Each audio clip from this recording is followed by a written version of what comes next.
जब भी हमारे मन में ये भाव आए तो हमें थोड़ी देर रुक कर यह विचार करना चाहिए कि हमारे इस काम का प्रयोजन क्या है। भगवद गीता अध्याय 1 श्लोका नंबर 32। न कांक्षे विजयम कृष्ण न चं राज्यं सुखानि च किं नो राज्येन गोविंद किं भोगैर्जीवितेन वा। हे कृष्ण, मैं न विजय चाहता हूँ और न राज्य या सुख ही चाहता हूँ। हे गोविंद, हमें राज्य से, भोगों से या जीवित रहने से क्या प्रयोजन है। अब हम देखते हैं इसका शब्दार्थ क्या है।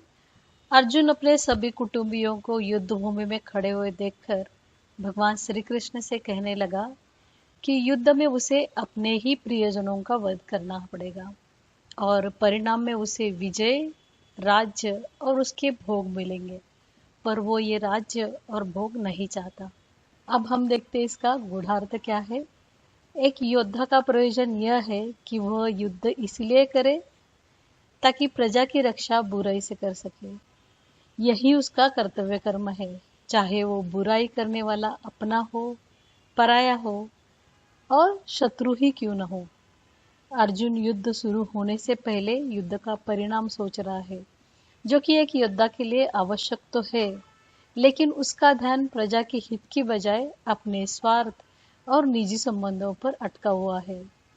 शत्रु के नाश से प्रजा को कैसे लाभ होगा, यह सोचने की जगह वह अपने गुरु, दादा, अच्छा बुरा, लाभ हानि इन सब पर विचार कर रहा है। वह अपने कर्तव्य कर्मों को भूल रहा है, इसलिए वह कह रहा है कि मुझे युद्ध का परिणाम, विजय, राज्य कुछ नहीं चाहिए, ये सब मेरे लिए भोग है। अब हम देखते हैं इसका संबंध क्या है। इस श्लोक का संबंध पिछले श्लोक से है, जहां अर्जुन सभी कुटुंबियों को खड़े हुए देखकर अत्यंत करुणा से शोक करता हुआ भगवान श्री कृष्ण से कहने लगा कि स्वजन समुदाय को देखकर मेरे अंग शिथिल हो रहे हैं, मुख सूख रहा है, मेरे शरीर में कंप और रोमांच होते हैं। अब हम देखते हैं इसका निष्कर्ष क्या है। यहाँ पे अर्जुन खुद को क्या अच्छा लगता है या नहीं लगता, माने राग और द्वेष और अपने स्वार्थ के बारे में सोच रहा है। जब भी हम किसी कर्म को ऐसे भाव से शुरू करते हैं तो उसे रजोगुनी कर्म कहते हैं और इसमें शोक और मोह का आना निश्चित है। यह हमें अपने कर्तव्य कर्म से दूर ले जाता है।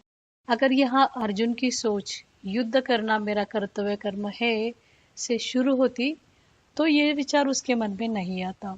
जब भी हमारे मन में ये भाव आए तो हमें थोड़ी देर रुक कर यह विचार करना चाहिए कि हमारे इस काम का प्रयोजन क्या है।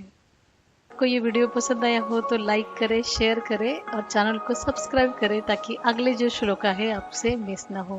Thank you.